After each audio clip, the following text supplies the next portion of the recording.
भैया, आ जाओ आ जाओ, इधर ही आ जाओ सारे। लास्ट क्वेश्चन हमारा कौन सा हुआ था? 99।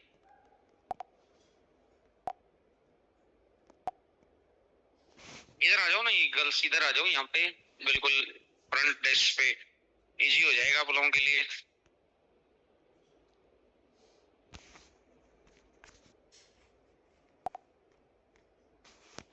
फर्स्ट सेकंड थर्ड सारे बेंच खाली हैं, कहीं भी आ जाओ भैया।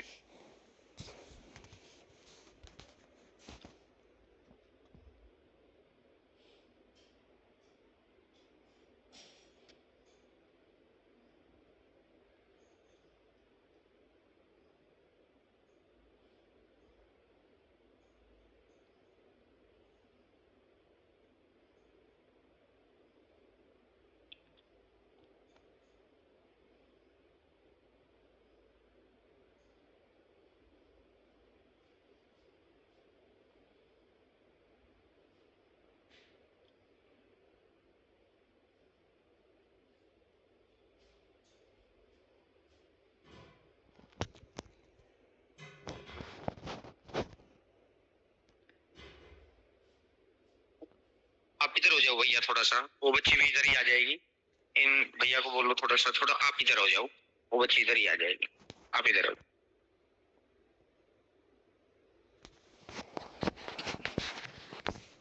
ये ऑन कर दो ना। चलो जी, क्वेश्चन नंबर 100 पे आ जाओ, 100 पे आ जाओ। Question number 100। एक परीक्षा में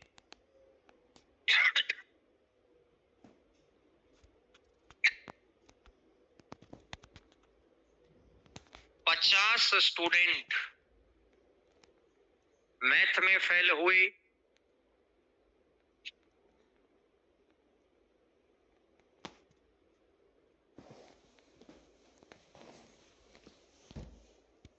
55% इंग्लिश में फेल हुए,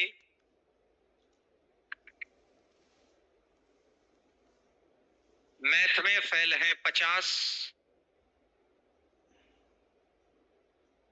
इंग्लिश में फेल है 55।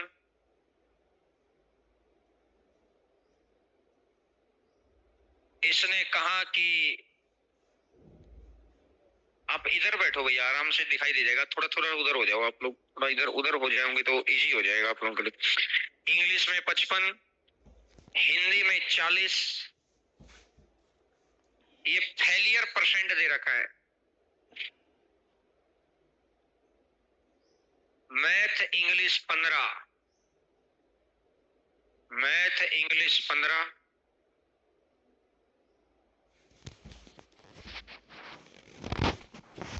इंग्लिश हिंदी 20,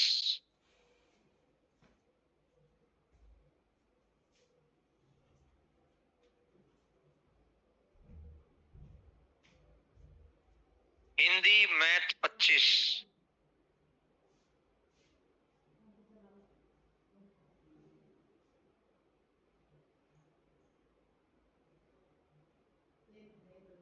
और तीनों विषयों में 10, मैथ इंग्लिश हिंदी 10।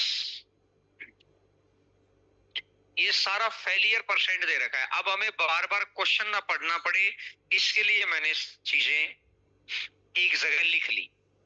इधर देखो भाई, इधर आओ भैया, उधर चले जाओ।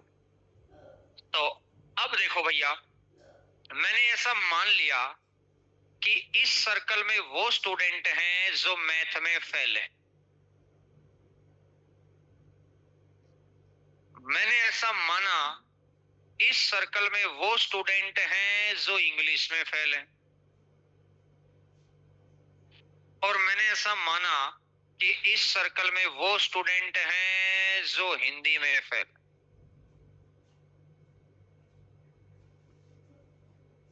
फाइनल वैल्यू है 10। तो हमेशा जैसे कल 2 वाले क्वेश्चन थे तो कॉमन पॉइंट से शुरू किया था, तो आज भी कॉमन पॉइंट से ही शुरू करो। 10, तो तीनों का कॉमन पॉइंट आ गया जी 10। अब 3 वाला हो गया, तो अब 2 वाले पे आओ। हिंदी मैथ 25 है, हिंदी मैथ 25, ये वाला 25 है, 25 में से 10 तो यहीं रख दिया, तो 25 माइनस 10 15।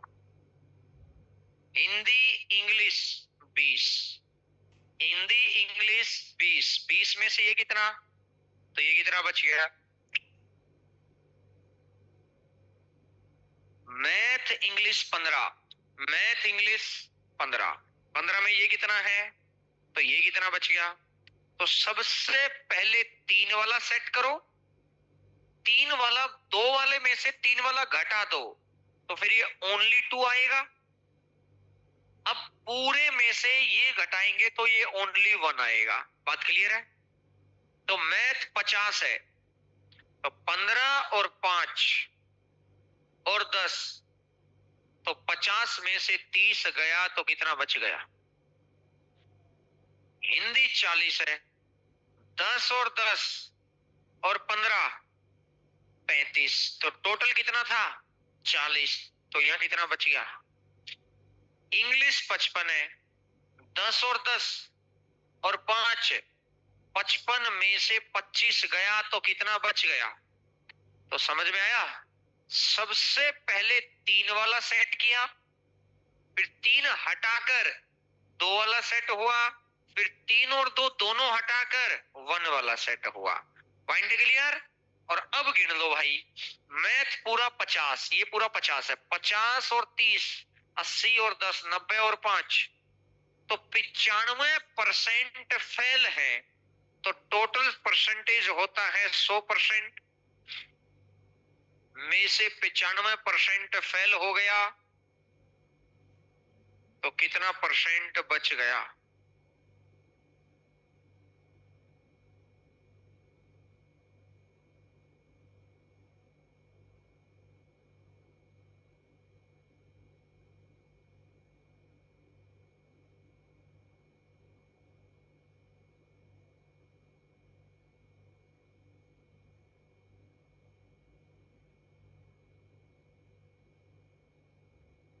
इधर आ जाओ भैया, आप इधर आ जाओ, उधर चले जाओ। 101 नंबर क्वेश्चन करके देखेंगे सारे बच्चे।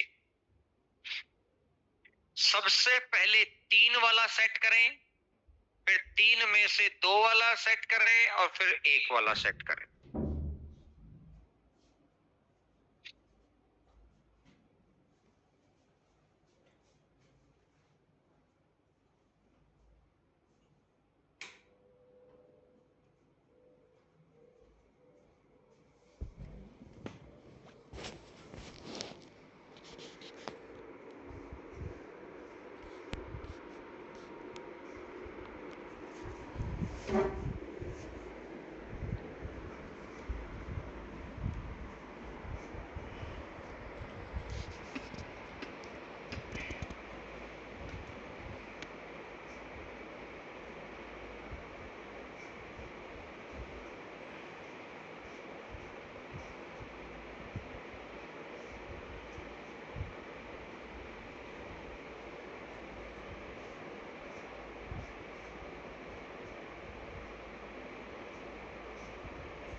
परसेंट तीनों में फेल हैं, 13% तीनों में फेल। 22% हिंदी और गणित में, हिंदी और मैथ में 22 है, 22 में से 13 गया तो बचेगा 9। आगे कह रहा है 15% इंग्लिश से हिंदी में, 15 है इंग्लिश से हिंदी में, तो 15 में से 13 गया तो बचा 2। आगे कह रहा है 25% मैथ इंग्लिश में, मैथ इंग्लिश 25 है, 25 में से 13 गया तो बचा कितना 12।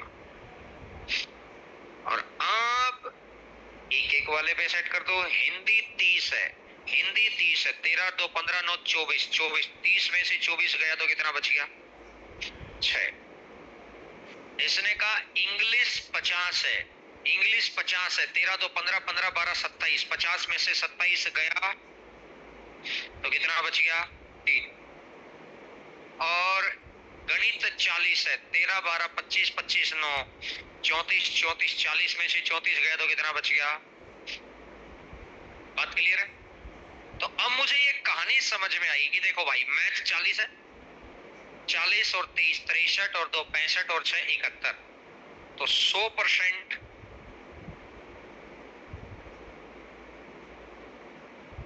में से 71% घटा दो,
देखो भाई, अगले नंबर क्वेश्चन पर आते हैं 104 पर।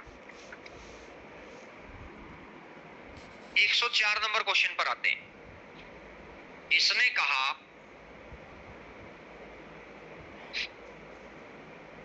एक आदमी की इनकम 6000 बढ़ती है। पहले इनकम कितनी थी? तो आज इनकम कितनी हो गई?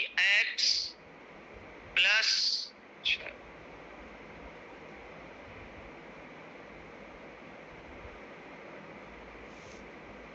और आयकर की दर 18 से 15 हो गई। दोनों परिस्थितियों में 25% टैक्स फ्री।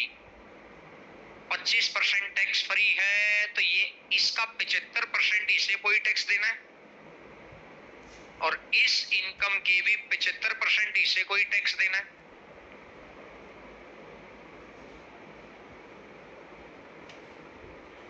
इसके 75% को टैक्स देना है और इसके भी 75% को टैक्स देना है। बात क्लियर है? अब इसका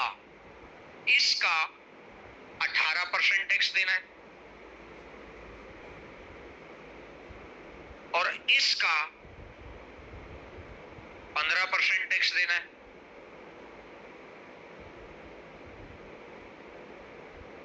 और इसने कहा दोनों परिस्थिति में आयकर से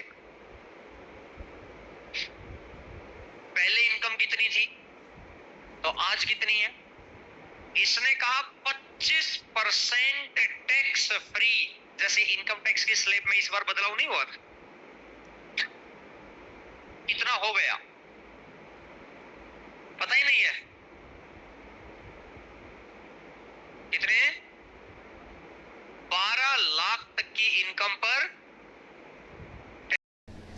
और इस इनकम के भी 75% इसे कोई टैक्स देना है।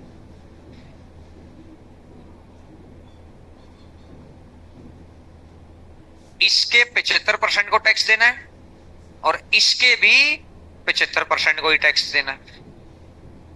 बात क्लियर है? अब इसका 18% टैक्स देना है और इसका 15% टैक्स देना है।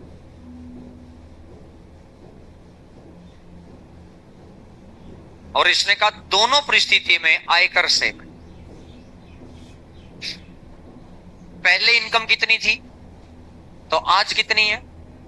इसने कहा 25% टैक्स फ्री। जैसे इनकम टैक्स की स्लैब में इस बार बदलाव नहीं हुआ था, कितना हो गया पता ही नहीं है। कितने? 12 लाख तक की इनकम पर टैक्स नहीं।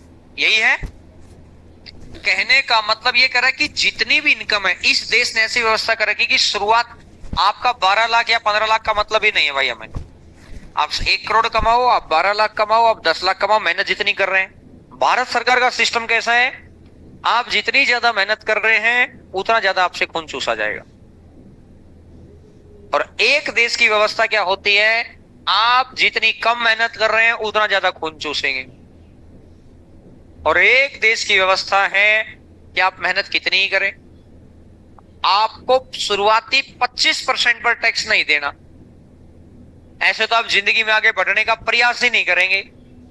किसी में तो 2 ही लाख कमा रहा हूं तो भाई 2 लाख का 25% 50,000 तो आपके टैक्स फ्री है, बाकी 1.5 लाख पर टैक्स दे। बात समझ में आई? ये कह रहा है कि जितनी भी इनकम है उसका 25% टैक्स फ्री, तो कितनी बच गई। अब इस इनकम का कितना परसेंट टैक्स देना है, तो इसका भी 75% इतनी इनकम बच गई और इस इनकम का कितना परसेंट टैक्स देना है, और दोनों क्या है बराबर। यही बोला है। अब देखो सबसे बढ़िया बात, 75 से 75 कैंसिल, 100 से, 3 से और 3 से, ये कितना 6x, ये कितना 5x, तो ये कितना x इज इक्वल टू,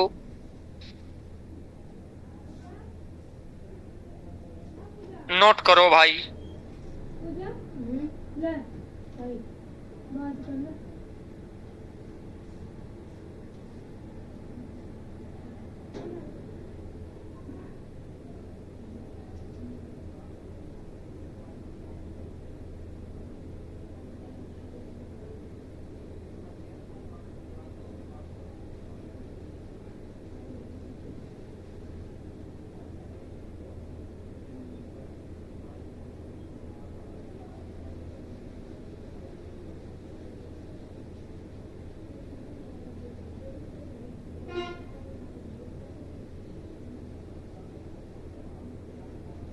अब यहां से मैं आपको एक बात समझाना चाह रहा हूं, जब कभी भी ऐसा लिखा हो कि दोनों परिस्थितियों में, यानी दोनों जगह की बात कर रहा है, इधर की और उधर की, 25% टैक्स फ्री, तो इधर भी 75 लिखोगे, उधर भी 75 लिखोगे, कटिंग कर दोगे, कटिंग हो जाएगी।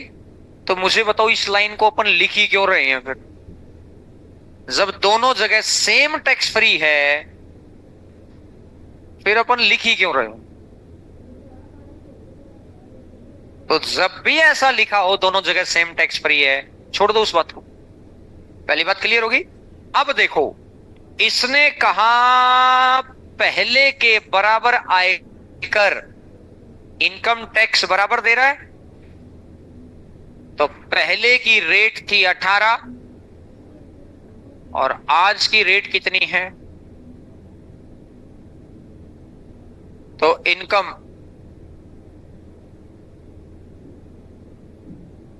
6, 5, 5, 6। बोलो भाई, एक नहीं बढ़कर बढ़ी कितनी है, कितना गुना,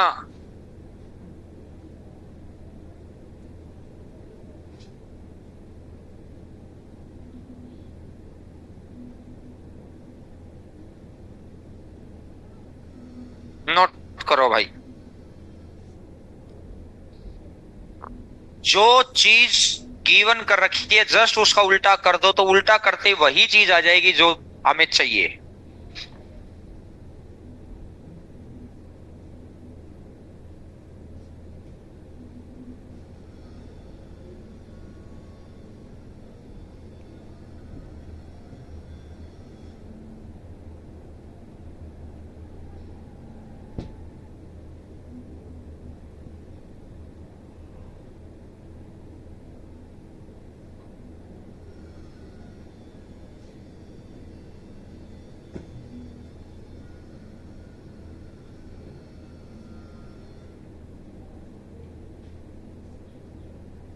आओ जी,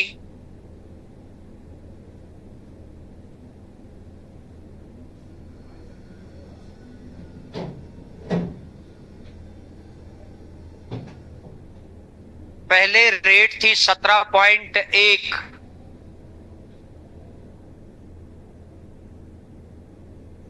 हो गई 13.3,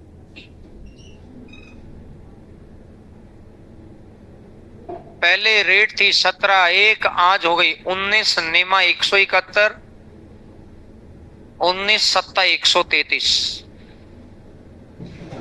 उल्टा। तो इनकम कितनी बढ़ गई, दोनों बढ़कर बढ़ी कितनी है, कितना गुना,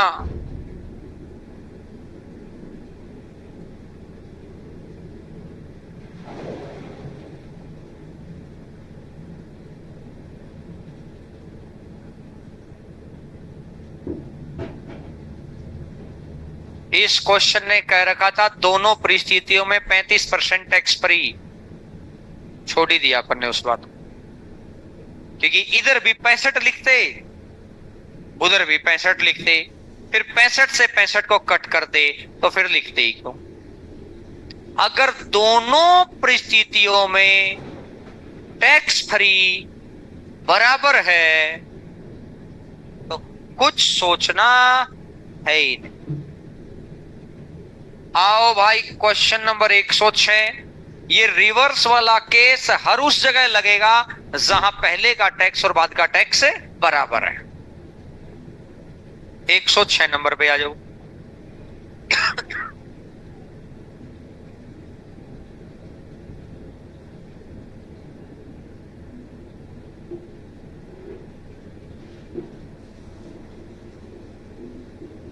देखो भाई, एक व्यक्ति की आय 2000 बढ़ गई और आयकर की दर 14% से 12% हो गया।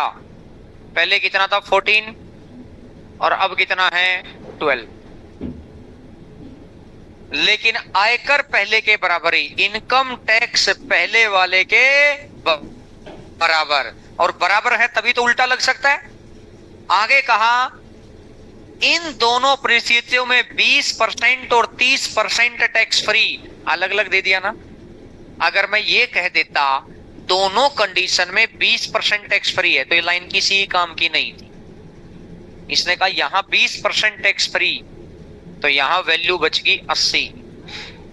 यहां 30% टैक्स फ्री, तो यहां वैल्यू बच गई,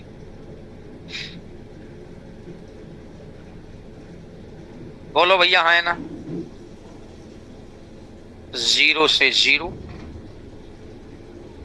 7 से 2 बार, 4 से 2 बार और 4 से, पीछे वाली वैल्यू, आगे वाली वैल्यू, कितना बढ़ गया, 1 ना होकर बढ़ा कितना है,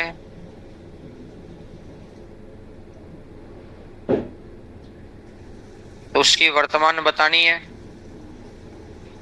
तो कितनी हो जाएगी,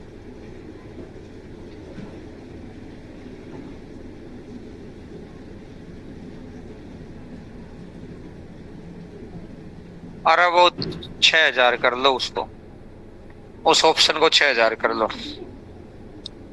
ये तो बढ़ने के बाद है ना, जब 2000 बढ़ जाएगी तब है वो। अब कहीं सर ऐसे तो प्रेजेंट में इस क्वेश्चन में है ना अपनी लैंग्वेज में कंफ्यूजन हो रखा है ना, तो वो पूछ लेता है पहले ऐसे लिखता है, पहले वाली बताओ बाद वाली बताओ। जैसे इससे ऊपर वाला क्वेश्चन आया हुआ है, इससे ऊपर वाला क्वेश्चन प्रीवियस ईयर का पूछा हुआ क्वेश्चन है, तो उसमें क्या लिखा हुआ है, प्रारंभिक आय ज्ञात करो। इससे ऊपर वाला भी प्रीवियस ईयर का पूछा हुआ क्वेश्चन है, आरंभिक आय ज्ञात करो। बात समझ में आई। ये तो मैंने ही यहाँ पे कंफ्यूजन क्रिएट कर दिया वर्तमान लिखकर, एक्चुअली में पेपर में यही आएगा। वैसे तो वर्तमान है ये वाली, आप कहेंगे सर 2000 बढ़ जाती है, फ्यूचर की बात कर रहा है कि जब 2000 बढ़ जाएगा तब ऐसा ऐसा हो जाएगा। तो इसकी जो वर्तमान इनकम लिखनी है आपको 6000 लिखनी, तो इसको 6000 लिख लो। वैसे ये कोई बहुत बड़ा इसमें अगले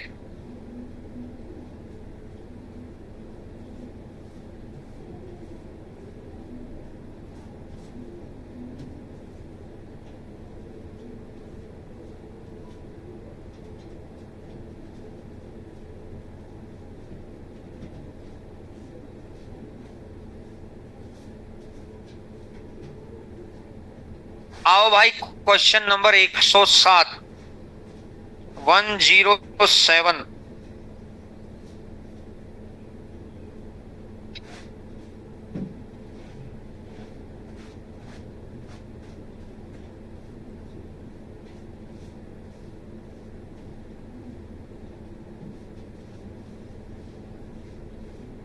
एक विक्रेता कुल बिक्री पर 7% कमीशन लेता है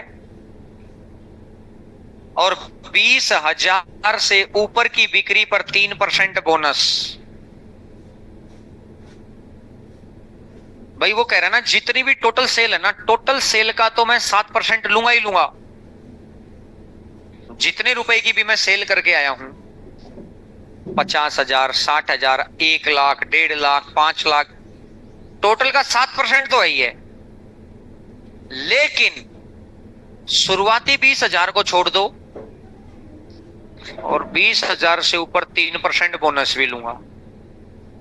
इनकम 2 केस का होगी, एक तो ये पूरा केस और एक 20,000 से ऊपर ऊपर का केस। बात समझ आ रही है। तो मुझे एक बात समझ में आई, ये वाली जो सेल है ये कितने रुपए की सेल है, 20,000 की, और 20,000 तक की सेल पर उसको कितना परसेंट,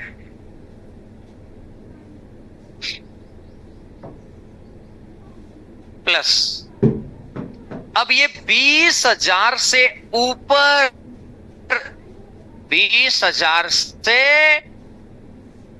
ये कितने की सेल है, और एक्स के ऊपर 7% तो है ही है, और 3 बोनस, बोनस होता है एक्स्ट्रा, तो ऐड कर दो।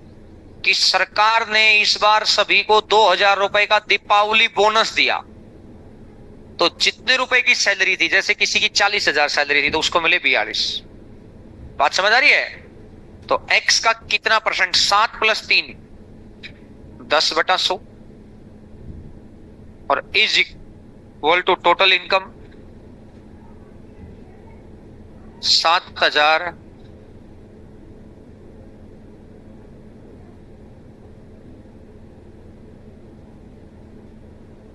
200 गुणा 7 1400, 1400 उधर माइनस कर दो तो x का 1/10 इज इक्वल टू 6,000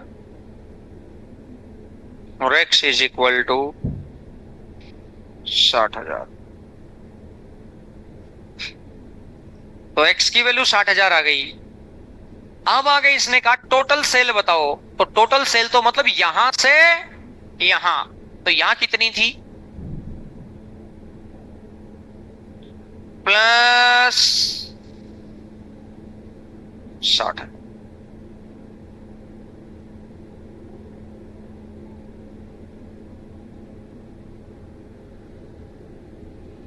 नोट करो भाई,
सेम क्वेश्चन इससे अगला है।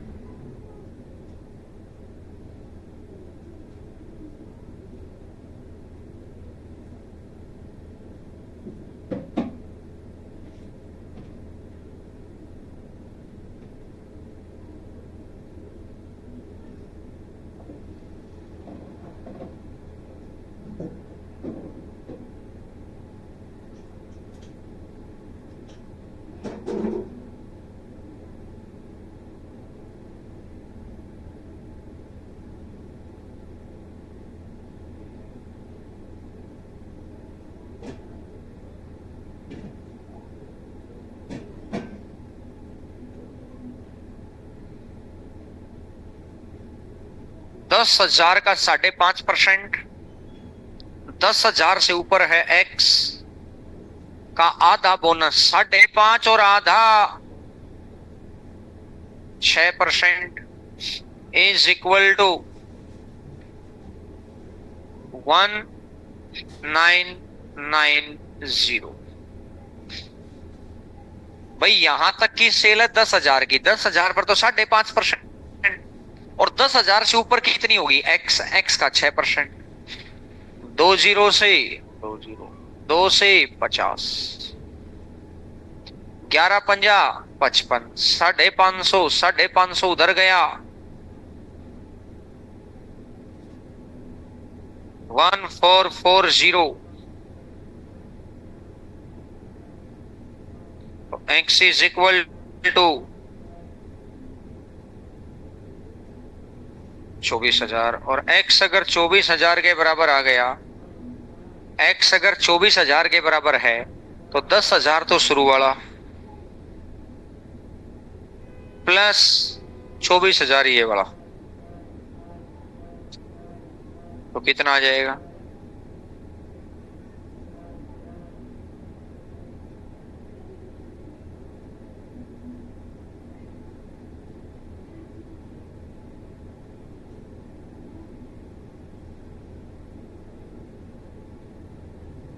तरीके बहुत सारे हैं इसको करने के। लेकिन एक व्यवस्थित तरीका यही है, एक ही लाइन लिखनी पड़ रही है, कोई बहुत लंबी राम कहानी की नहीं है, इसको ऐसे ही करना। अभी मैं आपको डिफरेंट डिफरेंट अप्रोच से करा दूंगा, लेकिन उसमें ना फिर चीजें याद रखने में 90% बच्चों को दिक्कत होती है। और जब बहुत ज्यादा सिलेबस हो जाता है ना, उस वक्त वो चीजें अट्रैक्ट तो करती हैं, लेकिन वो परफॉर्मेंस में तब्दील नहीं हो पाती, याद रह नहीं पाती। इसलिए जब सिलेबस का अंतिम दौर आता है ना, तब अट्रैक्शन की ये मेथड वो मेथड, जो मेथड पे लगातार लंबे समय से काम किया है उसी पे काम करो। सबसे पहली सीढ़ी ये होती है, क्योंकि थोड़ी नॉलेज होने के बाद ना, अच्छा इसको ऐसे शॉर्ट कर दो, उसको ऐसे शॉर्ट कर दो, इस टेक्निक को ऐसे याद कर दो, लेकिन वो जैसे ही वो टॉपिक गायब, वो रील गायब, वो वीडियो गायब, वो टेक्निक भी गायब। बात समझ में आई? ऐसे इंग्लिश की, ऐसे जीएस की। तो एक सबसे पहली नीड है जब सिलेबस का अंतिम दौर हो, कि जिस टेक्निक पर लंबे समय से काम किया है उस टेक्निक पे भरोसा रखो, चाहे 2 सेकंड ज्यादा लग रहे। तो ये मैंने आपको इजी अप्रोचेबल बता दी, एक एक एक 3 कदमों के ऊपर क्वेश्चन आ गया। आओ भाई, ये दोनों क्वेश्चन एक जैसे थे, अब आप आओ इससे आगे।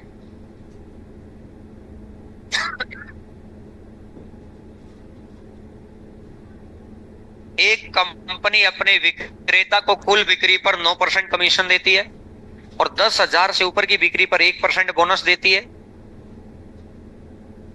10,000 से ऊपर की बिक्री पर 1% बोनस मिलता है। ऐसे समझो, 10,000 तक की बिक्री पर तो कम इसको मिलेगा 9%, और 10,000 से ऊपर जितना भी पैसा है, 10,000 से ऊपर जितना भी पैसा है एक्स के ऊपर कितना परसेंट मिलेगा? ये तो 9% मिलेगा। और यहां कितना परसेंट मिलेगा? 10% मिलेगा। यहां पर सेल्समैन की कमाई, ये भी सेल्समैन की कमाई इक्वल टू सेल्समैन की कमाई लिखनी है। अब इसमें लाइन बदल दी, यदि सेल्समैन अपनी कुल बिक्री से अपनी कमाई हटाकर शेष 45,100 रुपए कंपनी में जमा करता है, तो ये जो 45,100 रुपए हैं, ये किस में? ये 45,100 रुपए हैं, ये किस में? ये कंपनी के पैसे हैं कि सेल्समैन के पैसे?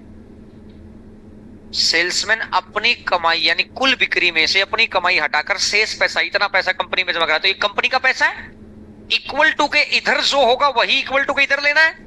इधर अगर कंपनी का पैसा तो इधर कंपनी का परसेंटेज, 100 में से 9 माइनस कर दो तो कंपनी को कितना मिला? 100 में से 10 माइनस कर दो तो कितना मिला?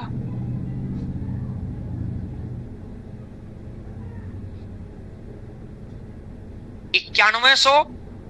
9100 माइनस कर लो,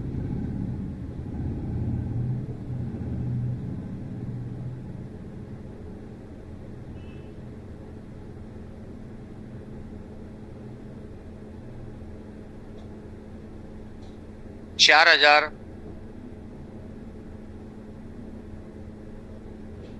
40,000। तो इसने कहा टोटल सेल ज्ञात करो, तो एक्स तो ये रहा 10,000, ये रहा।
इससे अगला नंबर क्वेश्चन करके देखो।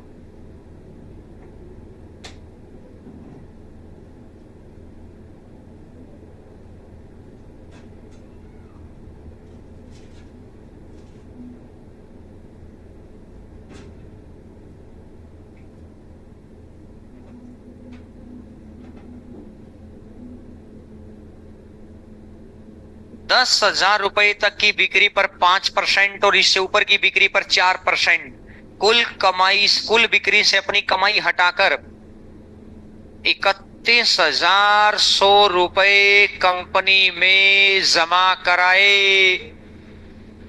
ये कंपनी का पैसा है, तो इसका मतलब इधर कंपनी का परसेंटेज 10,000, इसने कहा 5%, तो बचा कितना? फिर बचा x,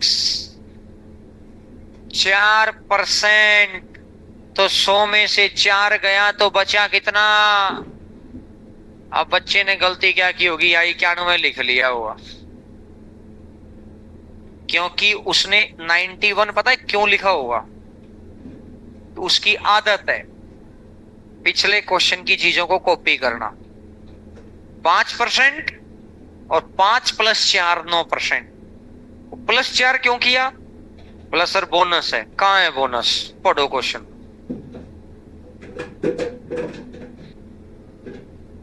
4% कमीशन।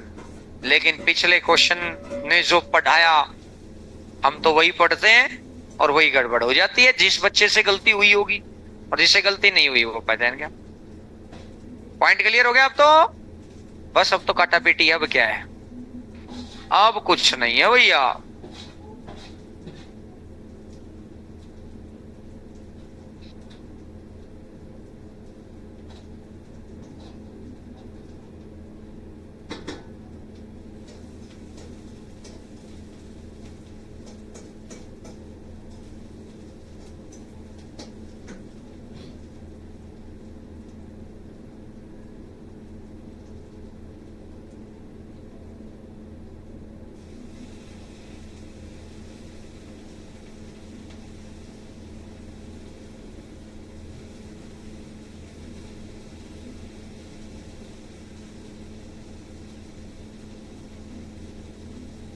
टोटल सेल कितनी है? 10,000।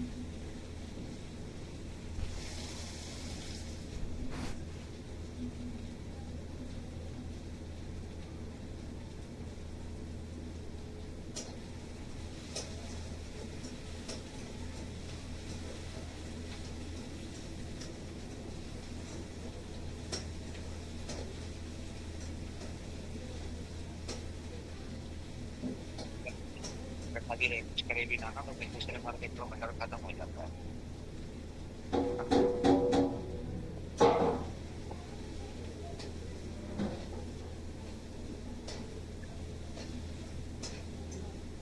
एक 111 नंबर पर आओ।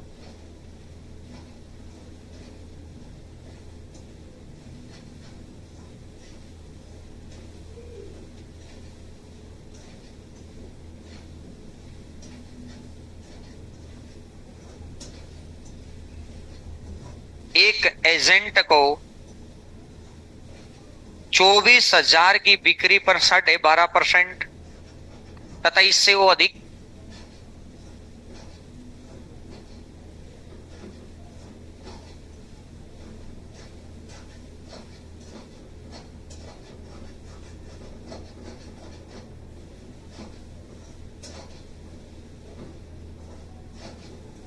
साढ़े 12,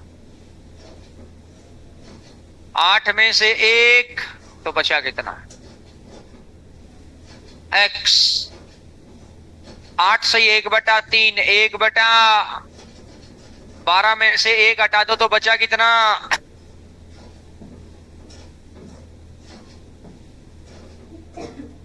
7 या 21, 21 हटा दो तो 11 चौका 44, तो x इज इक्वल टू 48,000।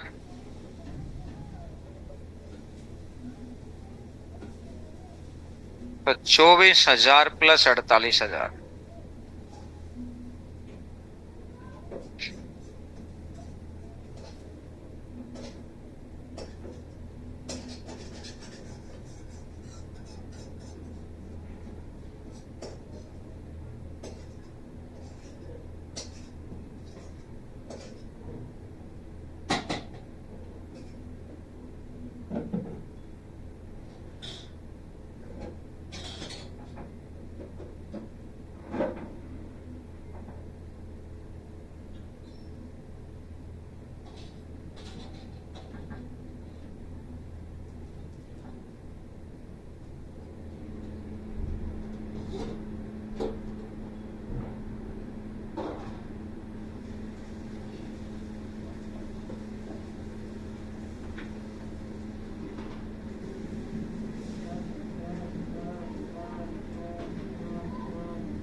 आओ भाई 112,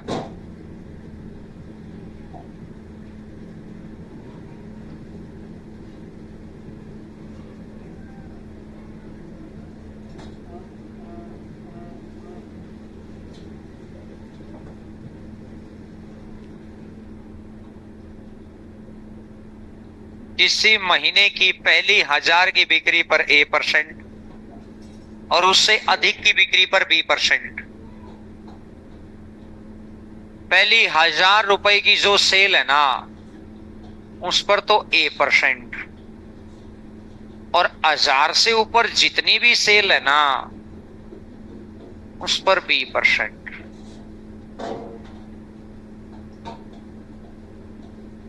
तो टोटल सेल है 3000 की, तो 3000 में से 1000 तो बचा कितना?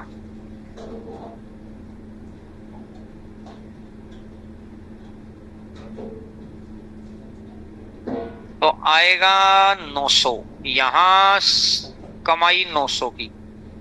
अगले महीने भी 1000 पर तो A%, और 4000 में से 1000 घटा दो,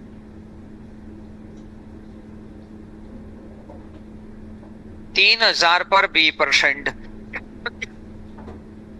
1300।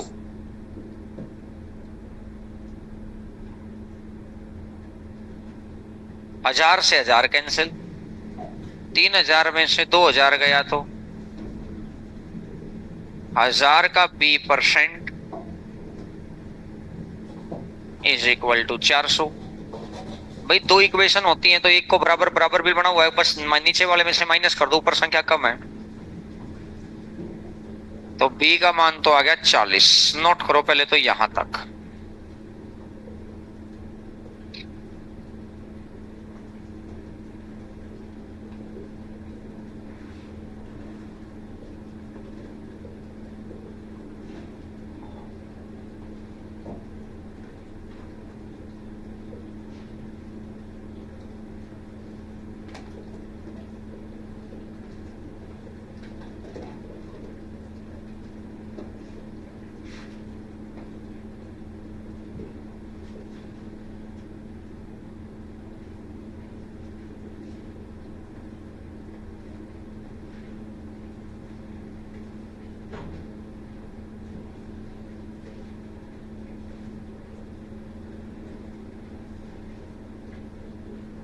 अब A की वैल्यू निकालनी है तो पुट कर दो, एक तो ये हो गया, इसका दूसरा तो 1000 का A%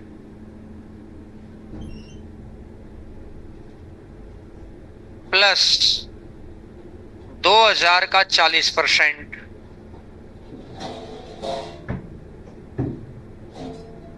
is equal to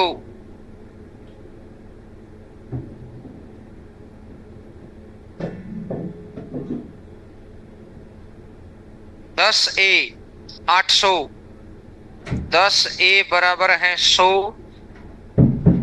A बराबर है 10। और अब हमें निकालना है A plus B.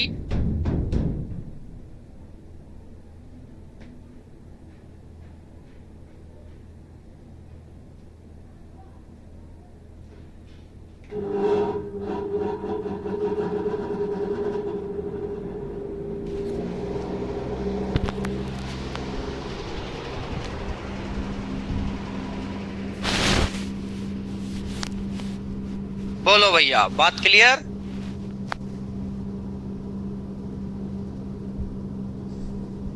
Same question 113 number है, करके देखो।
पांच हजार पर x%, और इससे ऊपर पर तो 7,000 में से 5,000 गया तो बचा 2,000 पर y%।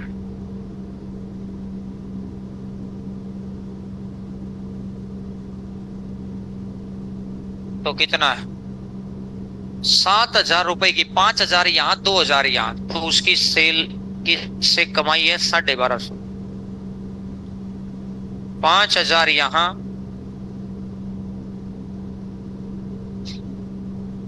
और 9,000 में से 5,000 इधर, तो 4,000। 1750 में से 1250, मतलब ये 1750। ये पहले मुझे बताओ, ये कंडीशन लिखनी आ गई क्या? ये 4,000 कहां से आया, ये पता चल गया? कहां से आया बताना। टोटल 9,000 है। 9,000 में से बेसिक वाला x% के लिए 5, और प्लस 9,000 में से 5,000 घटा दो, बचा 4,000। करो सो।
y 25 आ गया और x का मान चाहिए।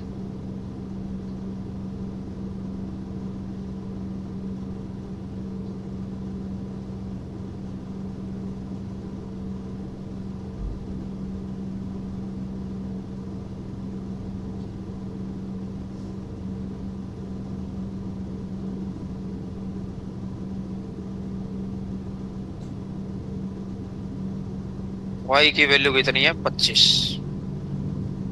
25 दूनी 50, 500। 500 उधर कर दो 750।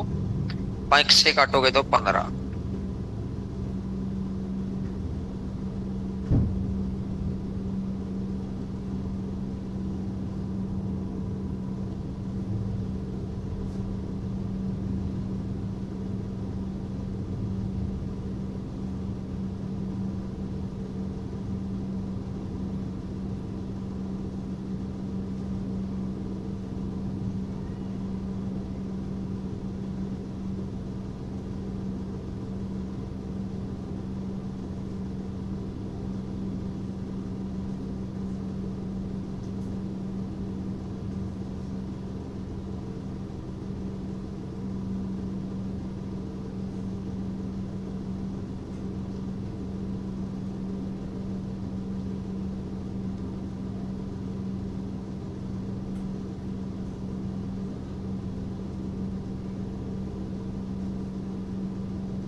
आइएगा जी 114 नंबर।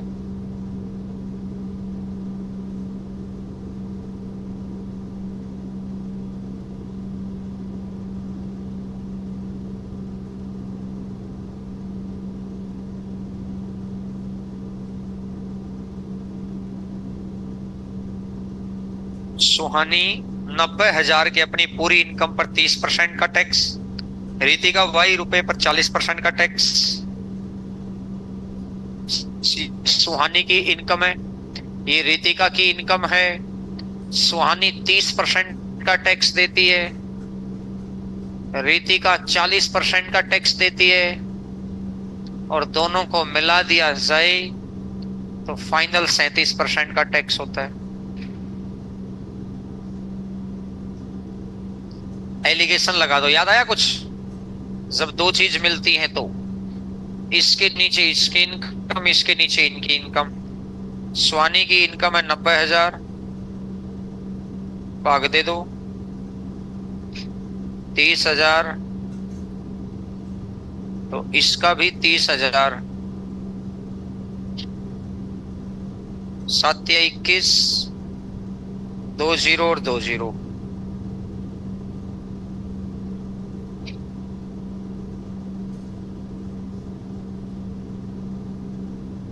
जनरल तरीके से भी किया जा सकता है, लेकिन जब हमने एलिगेशन कर ही रखा है तो एलिगेशन से करेंगे।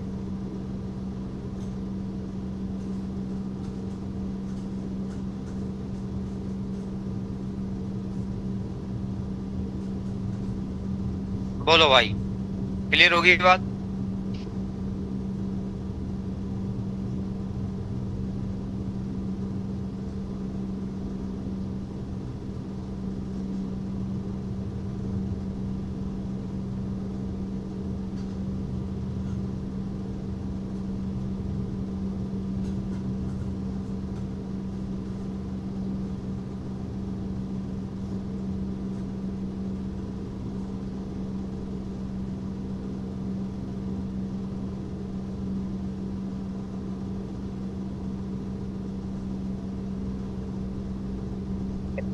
एक 115।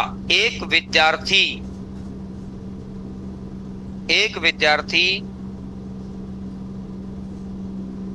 एक संख्या को 5/3 के स्थान पर गलती से 3/5 से गुणा कर देता है।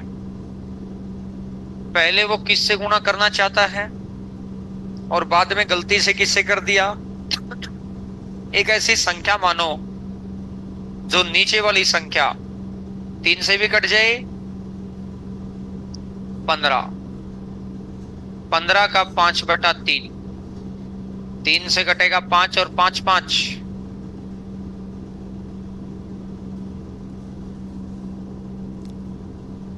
लेकिन एक्चुअली में 15 का 3/5, 5 से कटेगा 3 और 3 दिया,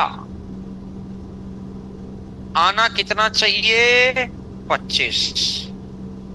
भाई वो नंबर था 15, इसकी गुणा करता तो आना कितना चाहिए था? 25। गुणा की तो आया कितना? 25 से 9 होना तो कमी कितने की? 16 की। कितने में से?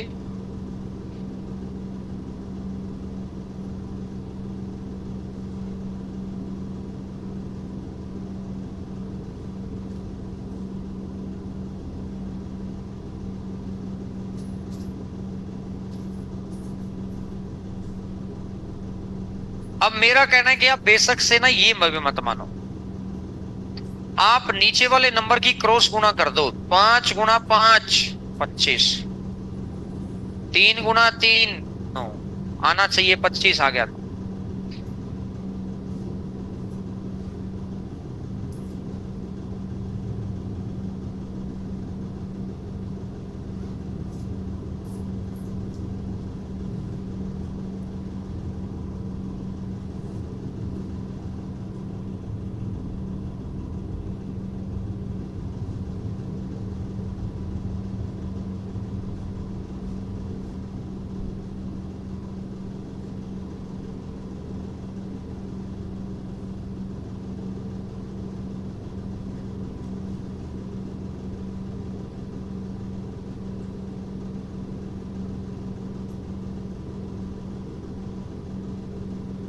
116 नंबर क्वेश्चन पर आइएगा।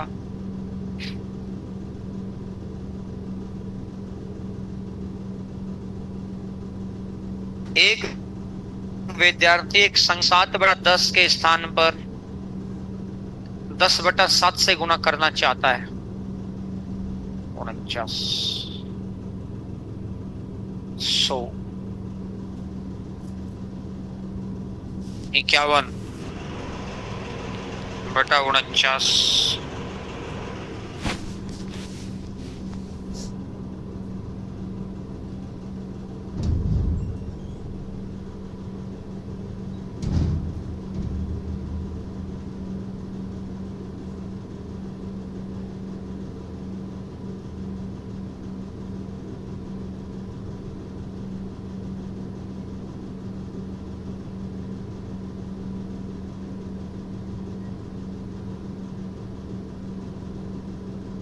इससे अगले पर आ जाओ।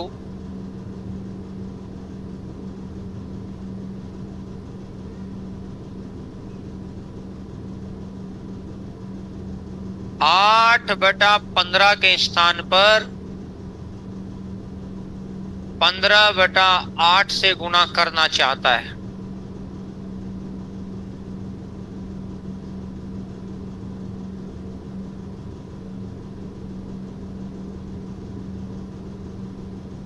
चौसठ से 225, 161। नीचे वाली वैल्यू को ऊपर ले जाना, क्रॉस बटा 64।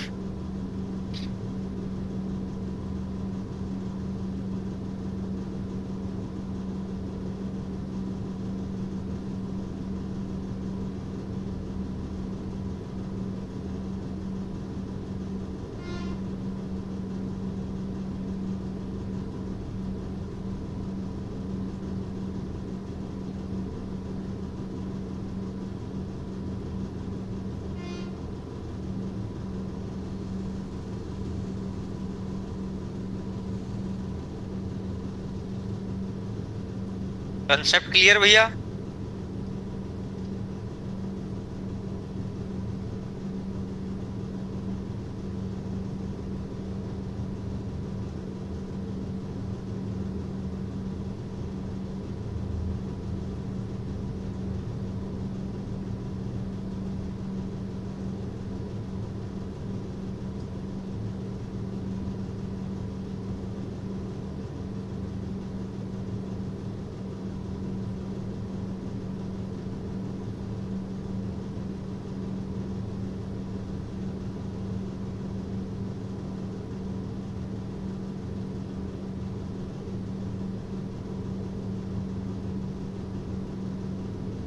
क्वेश्चन नंबर 118 पर आ जाइएगा। Question number 118, 118।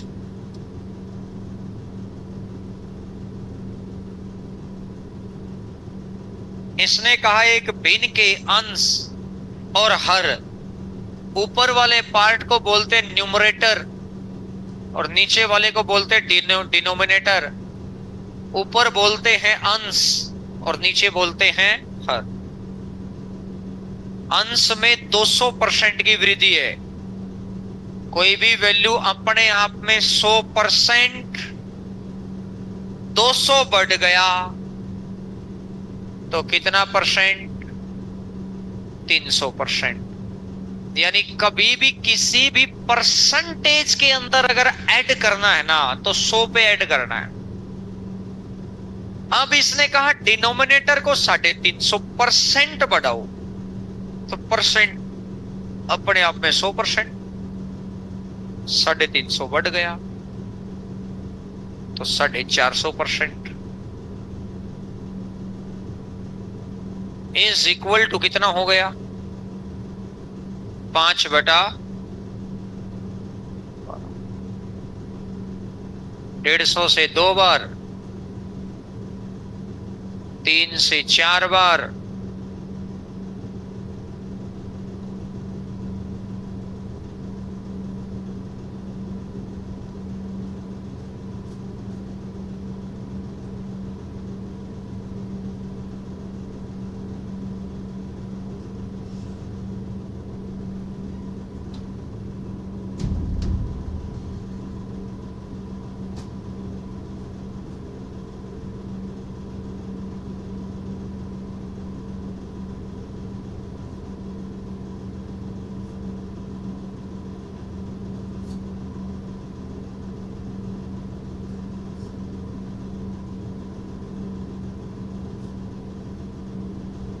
आइएगा भैया क्वेश्चन नंबर 119।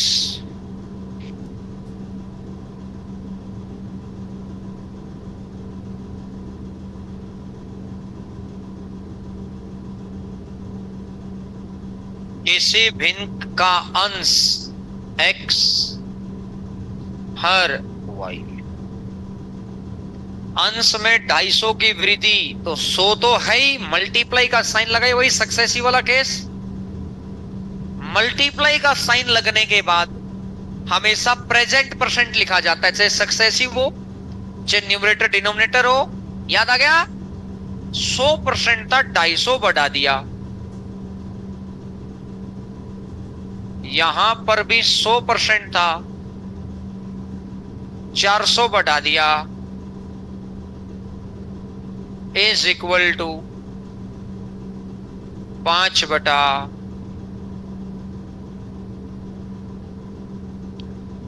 से 7 बार, 2 से 5 बार, 2 से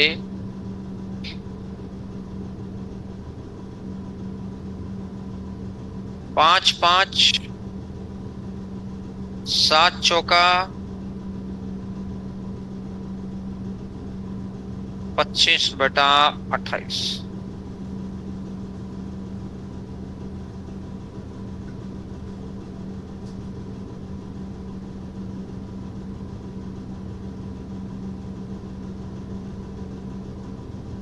कंसेप्ट क्लियर है?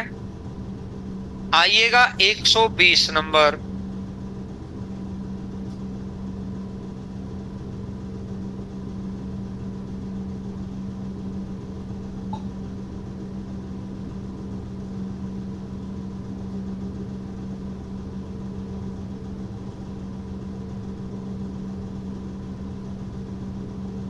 एक भिन्न का अंश हर से 4 कम है। ऊपर वाली वैल्यू नीचे वाले से 4 कम है। अंश में 32 की वृद्धि, 100 में 32 बढ़ा दो,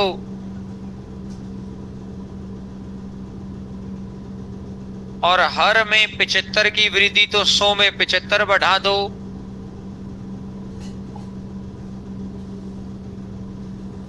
जिससे 12/25,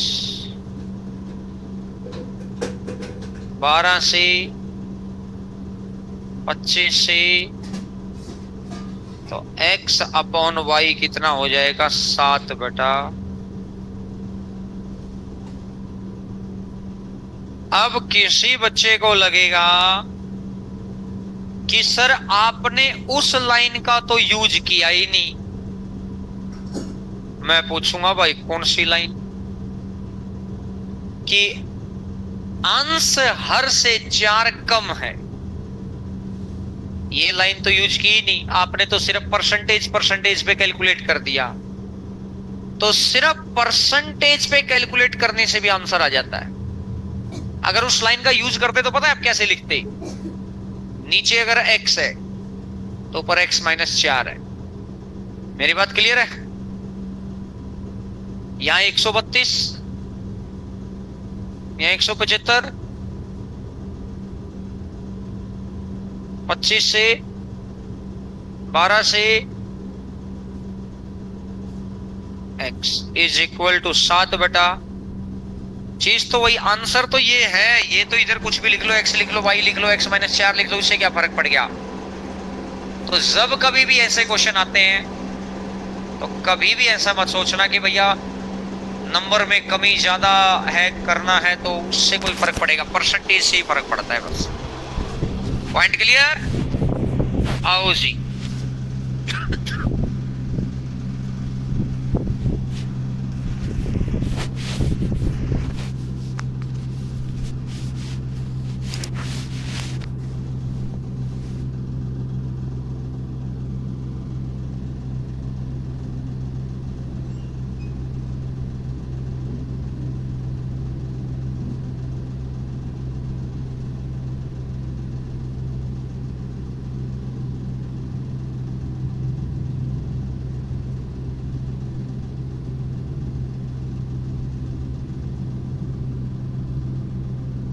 आयत की लंबाई में 20% की वृद्धि हो जाती है। अब एरिया आप जानते हैं लंबाई गुना चौड़ाई होता है। लंबाई 20% बढ़ गई, दिमाग चलाओ। अगर पहले लंबाई 100 थी तो आज लंबाई हो गई 120। चौड़ाई में कितने की कमी करें कि एरिया ना बदले? एरिया पहले जितना है उतना ही रखना है। तो एक चीज दे रखी है, दूसरी चीज निकालनी है।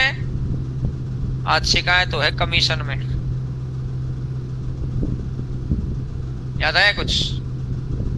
और अगर याद नहीं आ रहा, कनेक्ट नहीं हो रहा, कोई बात नहीं, लंबाई भी 100 मानो, चौड़ाई भी 100 मानो।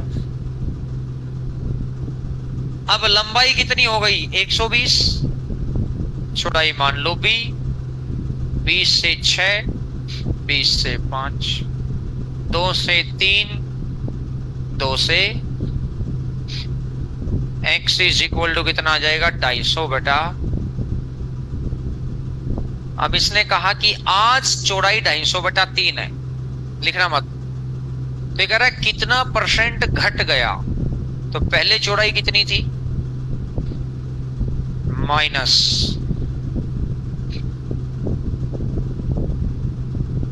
300 माइनस 250,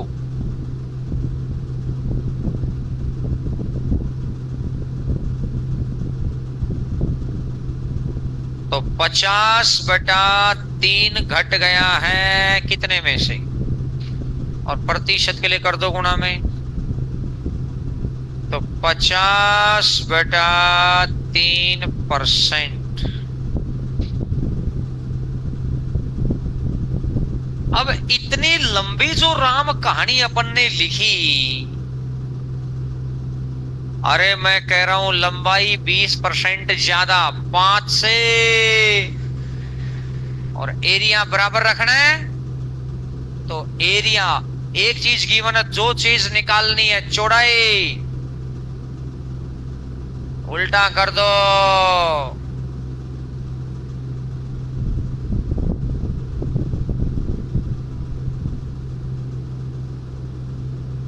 आ गया आंसर। आपको पूरा राम कहानी करने की जरूरत ही कहां है। दिमाग चल रहा है क्या?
दूसरा, आयत की लंबाई 11% कम हो जाती है, चौड़ाई भी 11% बढ़ जाती है, तो क्षेत्रफल में परिवर्तन। आयत की लंबाई, चौड़ाई, क्षेत्रफल में परिवर्तन, दो चीजों में चेंज है। 11 कम -11, 11 बढ़ गया +11, 1 - 1 +2, 11 × 11 बेटा 100, माइनस का 1.21। ऐसे क्वेश्चन अपन कर चुके हैं। कहां पे किए थे? मेंसुरेशन में भी तो किए थे। रेशो से भी कर सकते हैं, लेकिन ये काम रेशो से करना मुश्किल है, क्योंकि 11% दे रखा है। 11% का 100 से रेशो से करते तो आप कैसे करते? अगर पहले लंबाई 100 तो आज होगी 89, अगर पहले चौड़ाई 100, अब इनकी गुणा करना, फिर डिफरेंस निकालना। बात समझ में आई? तो जब परसेंटेज में ही आंसर चाहिए है, तो परसेंटेज के सक्सेसिव वाले पार्ट में भी कर चुके हैं ऐसा क्वेश्चन। याद नहीं है? घर पे जाके काम करते नहीं हो? वैसे करते क्या रहते हो तुम शाम को घर पे जाके? 64 नंबर, 65 नंबर, मेरे भैया 44 नंबर, 45 नंबर, कितने तो क्वेश्चन करा रखे हैं। कितने घंटे पढ़ते हो? यहां के अलावा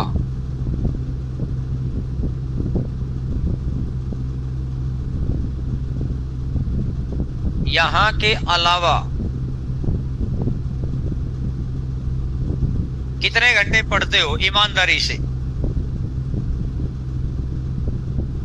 8 घंटे?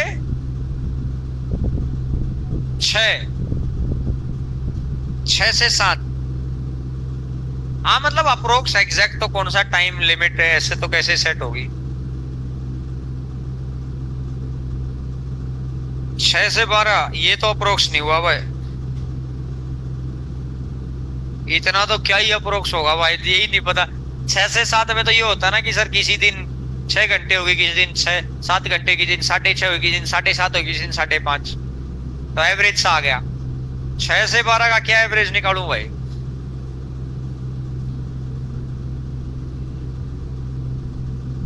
अच्छा, अब जैसे आप यहां से घर जाते हो, आइडिया दो कैटेगरी है।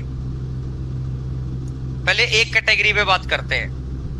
जो बच्चे अभी 2 बजे घर जाएंगे, लगभग 3 बजे पहुंच जाएंगे भाई। कोई 3:30, कोई 2:30, पौने 3। आइडिया एक बार 3 बजा लेते हैं। पढ़ाई कितने बजे शुरू करते हो? 4 मान लू। इससे बात मत किया कर, इसके पास मत बैठा कर। इसकी गलती नहीं है, एक्चुअली में इसको पता ही नहीं है कह क्या रहा है। इसको भी नहीं पता है बेचारे को। कहते ना कि सोचने समझने की क्षमताएं विकसित नहीं हो पाई इसकी, तो इसकी गलती नहीं है। हाथ तेरी तो तेरी गलती नहीं है। ढक्कन कह रहा है 3 बजे पहुंचता हूं, 3 बजे ही शुरू हो जाता हूं। ये 6 घंटे से 12 घंटे वाला भी यही था। तो सोचो, जिस आदमी को अपना एवरेज ही ना पता हो,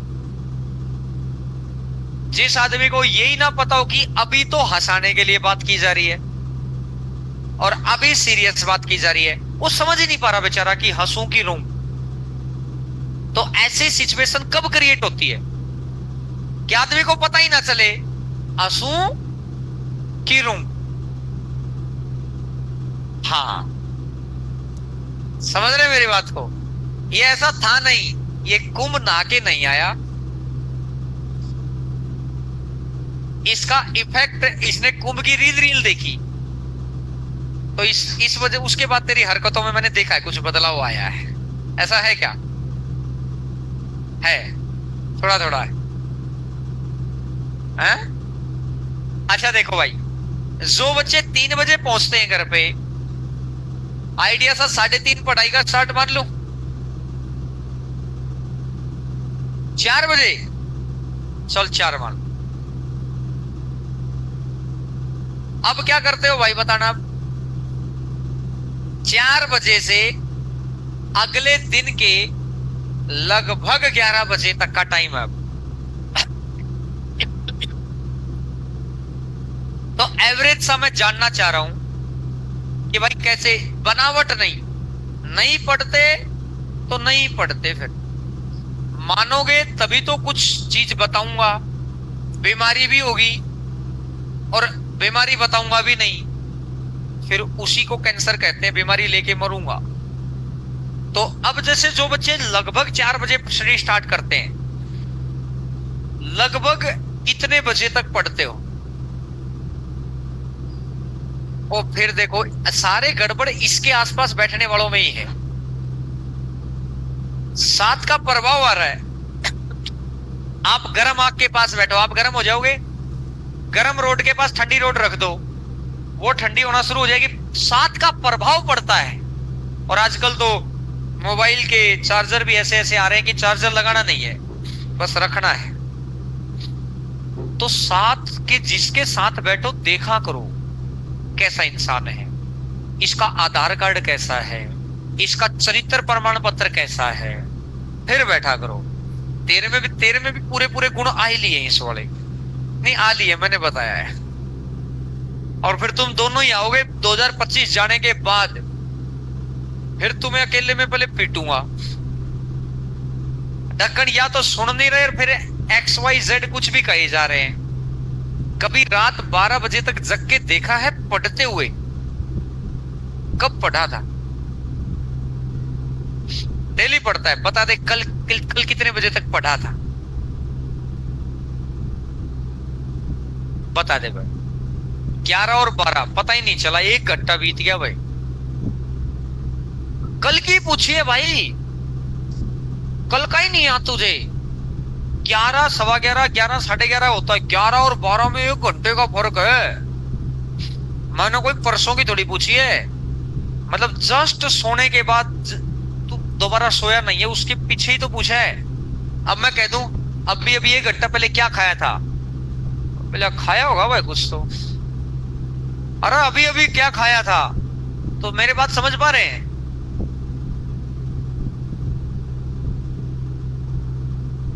अब मान गया ना ये भी कि क्यों मैच खा गए?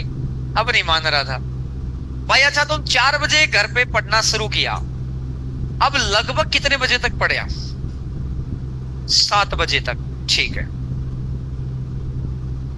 अब ठीक है भैया, एक रेस्ट भी हो जाएगा, खाना पीना भी हो जाएगा। अब दोबारा लगभग कितने बजे बैठे?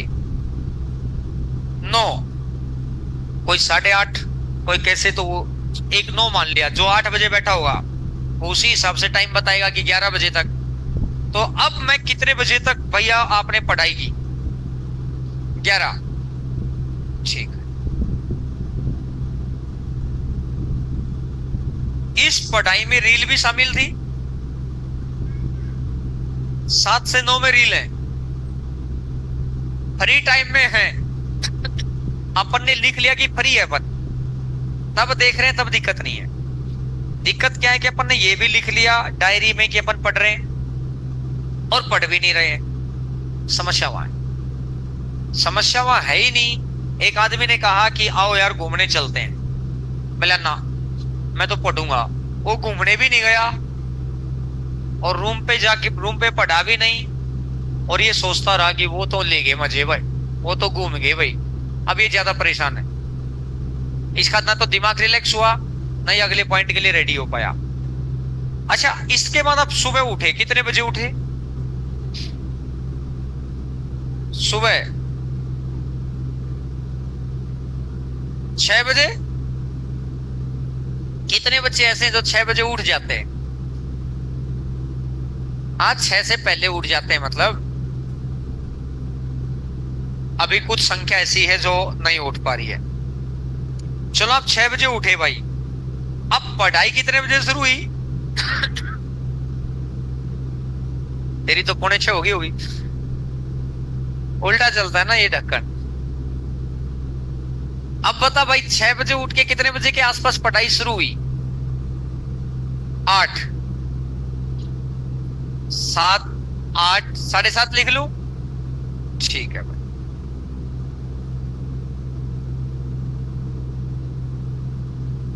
अब आप कितने बजे तक पढ़े? 10, 11, 10:30, आइडिया सा 10:30 लिख लूं?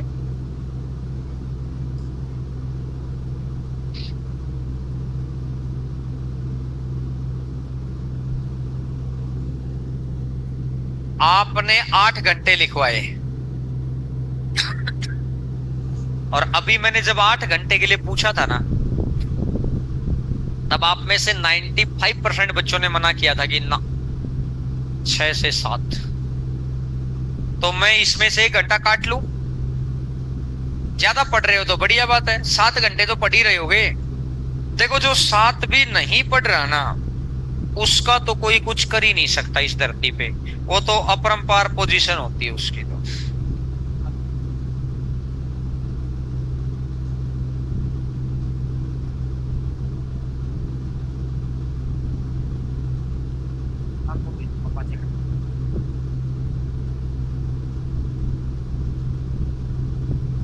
अभी लोग एक बार गुरु को करते हैं, उसके बाद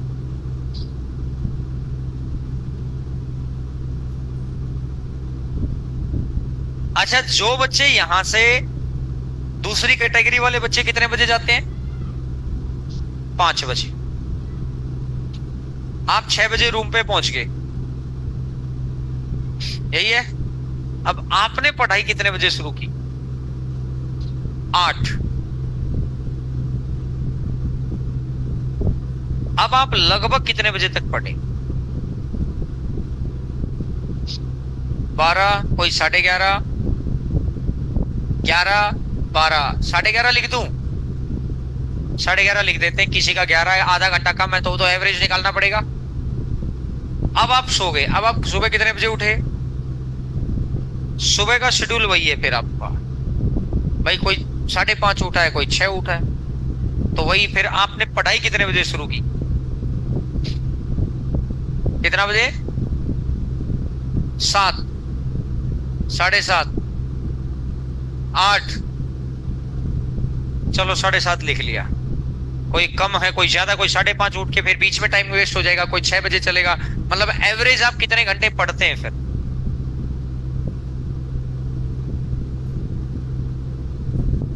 11, 10, 10:30, ठीक है 10:30 लिख लिया। 3, 6:30। ये वाले बच्चे यहां से 3 घंटे पहले भी गए और पढ़ाई भी उतना रेशियो पे नहीं बढ़ाया एवरेज में। ये वाले बच्चे 3 घंटे लेट भी गए। अब देखो, एक ही क्लासरूम में 2 कैटेगरी बट गई। एक बच्चा जो थोड़े प्रेशर में काम कर रहा है, वो ज्यादा काम कर रहा है, और सेम सिचुएशन में सेम एग्जाम का बच्चा सेम हॉल में सेम बेंच पर बैठकर कम काम कर रहा है, और टाइम तो है उसके पास भी। मेरे भाई, मैं यही समझाना चाह रहा हूं। मैं ये तो नहीं कह रहा ये परफेक्ट है, ना मैं ये कह रहा ये परफेक्ट है। परफेक्ट तो वो है जिसका इस बार सिलेक्शन होगा 2025 में। और किसका होगा पता नहीं। बात समझ में आई? तो मैं ये समझाना चाह रहा हूं, अपने टाइम टेबल को थोड़ा फोकस करो, और टाइम टेबल को फोकस करने के बाद देखिए कहां से आप समय बचा सकते हैं। मैं नहीं कह रहा नींद अधूरी रखो, 6 घंटे सो, 7 सो, आपको लगता है 7 घंटे में नहीं काम चल रहा, 7.5 सो जाओ। आपको लग रहा है 7.5 घंटे में भी नहीं काम चल रहा, तो थोड़ी आदत सुधारो।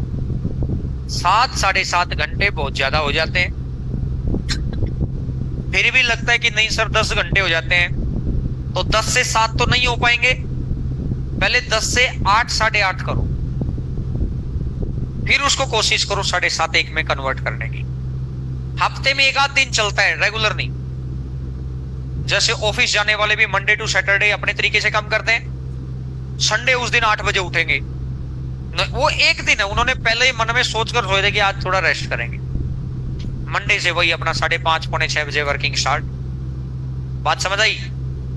एक आध दिन आपका टारगेट हो सकता है कि ठीक है भैया आज थोड़ा सोएंगे, एक आध दिन टारगेट हो सकता है कि ठीक है यार आज एक मूवी देखेंगे, एक आध दिन टारगेट हो सकता है कि आज 1-1.5-2 घंटे। रोज रोज उतना मोबाइल, रोज रोज उतने रील्स, रोज रोज उतना फेसबुक, कतई काम नहीं आएगा। अपनी समय सारणी में खुद के हिसाब से बदलाव करो थोड़ा सा। सिलेक्टेड और अनसिलेक्टेड में मैंने यही देखा है। अभी जैसे एक बच्चे का टाइम टेबल, क्योंकि मैं जिससे सबसे ज्यादा प्रभावित हुआ ना, मैंने कहा ना, डायरियों में बच्चे मेहनत करते हैं। कई बार पोस्ट, एक बच्चे को पोस्ट मिली 4200 पे ग्रेड की, एक बच्चे को पोस्ट मिली 4600 पे ग्रेड की। दुनिया की नजर में 4600 वाला बड़ा इंसान है, और मेरे सामने दोनों बच्चे मेहनत कर रहे थे। तो मैं ये देखता हूं इसने किस तरीके से डायरी मेंटेन की थी। हो सकता है इसका कैलिबर ही 2800 का था, ले गया ना 4200 मेहनत कर करके। और हो सकता है इसका कैलिबर था बहुत तगड़ा रैंक का, लेकिन इसने नॉर्मल सी मेहनत की, अपने दिमाग का कैलिबर का इस्तेमाल किया नहीं, ले तो गया 4600, लेकिन बैठता राजस्थान में, बैठेगा अब जाके आंध्र प्रदेश में। फर्क हो गया ना दोनों बातों में। तो इस बार मैंने 3 बच्चों की ऐसे, मतलब डायरी मुझे इतनी पसंद है उन बच्चों की, क्योंकि मैंने कम से कम ना 100 बार डायरी चेक की होगी उनकी, 100 बार एवरेज 7 दिन के अंदर। और कभी कभार ऐसा होता था जब वो सुपर 52 में होते थे, अब तो सुपर 52, वो सुपर 50 में थे, उनके बैच से शुरू हुआ था, तो डेली डेली भी डायरिया चेक होती थी जब मैथ का रिवीजन स्टार्ट होता था। अब मैंने ये देखा कि टेस्ट की डायरी, अब वो डायरी दिखाऊंगा आपको मैं, और सब आप देखेंगे कि आप ये कहेंगे ये बच्चा पढ़ता कैसे होगा इतने घंटे। और अगर वो उसमें गलत लिखता, उसको मेरे को दिखाने के लिए तो लिखना नहीं था कि गलत लिख ले जाता हूं। अब जब सीजीएल का पेपर हुआ, रिजल्ट आया, बढ़ गया ना, बढ़ गया, तो इसका मतलब वो सही लिख रहा था, वो जितना पढ़ रहा था उतना ही लिख रहा था। और ऐसा नहीं था कि ऐसे बच्चे फ्रस्ट्रेशन के शिकार नहीं हुए, होते हैं, परफॉर्मेंस नहीं आ पाती उस लेवल पर, लेकिन लगे रहना पड़ता है, दुनियादारी से कटना पड़ता है। वो बच्चे आके मोबाइल में दिखाते थे कि कल का फोन यूज सर, मैंने उनके फोन में एक ऐप डाउनलोड करवाई थी, और फिर उसमें ये दिखाई देता था आपने कहां कहां समय लगाया। उसमें चाहे आप डेली का देख लो, चाहे आप एक वीक का देख लो। कल का मोबाइल यूज सर 18 मिनट, सिर्फ 18 मिनट, 20 मिनट, 25 मिनट, आधा घंटा ही मोबाइल का यूज किया है। उसमें से आधा घंटा यूज किया, आधा घंटा क्या किया भाई, ठीक है रिलैक्स, सर ये 10 मिनट तो घर वालों से ही बात थी। उसमें तो दिखाई दे रहा है कि भाई फोन में यूज इतना, फेसबुक पे इतना, मतलब इतना चीज को अनअवेयर कर दिया था कि छोड़ो भाई ये सब। और अब जब बन गए ना, अब चाहे मोबाइल रखो, चाहे आईफोन रखो, चाहे आईपैड रखो, या कोई नई टेक्नोलॉजी आ जाएगी उसको रखो। समझ रहे मैं क्या कहना चाह रहा हूं? ये वक्त है, इसको चाहे मजाक में निकाल दो, जैसे कुछ बच्चे निकाल देते, मैं नहीं कह रहा कि वो गड़बड़ में है, मुझे बच्चे पर हमेशा दया भाव रहता है। एक बच्चा जो सही जवाब दे रहा है, मुझे उम्मीद है कि उसका दिमाग ठीक काम कर रहा है। दूसरा बच्चा जो जवाब सही नहीं दे पा रहा है, मुझे उसके गुस्से वाली तो बात ही खत्म, मैच्योरिटी के बाद गुस्सा आएगा ही। मुद्दा उस बात का रहता है कि मैं फिर ये समझ जाता हूँ कि इस बेचारे को पता ही नहीं है, इसकी गलती नहीं, इसको पता ही नहीं है कि इसकी उम्र कितनी है, इसको पता ही नहीं कि इस उम्र में ये नहीं हुआ तो क्या हो जाएगा। जैसे राहुल गांधी, जब उसकी दादी प्रधानमंत्री थी, मां प्रधानमंत्री से ऊपर, वही आदमी बार बार ये कहता था क्या है नहीं बनना प्रधानमंत्री, क्या होता है, कुछ नहीं होता, क्योंकि उसने वो तो प्रधानमंत्री की गोद में खेला है। सोनिया गांधी को कौन मार दे भाई थप्पड़, लेकिन वो तो बैठा है, छोटा बच्चा है, मां को मारेगा भी खेलेगा भी। यानी वो पोस्ट उसके लिए कुछ नहीं थी।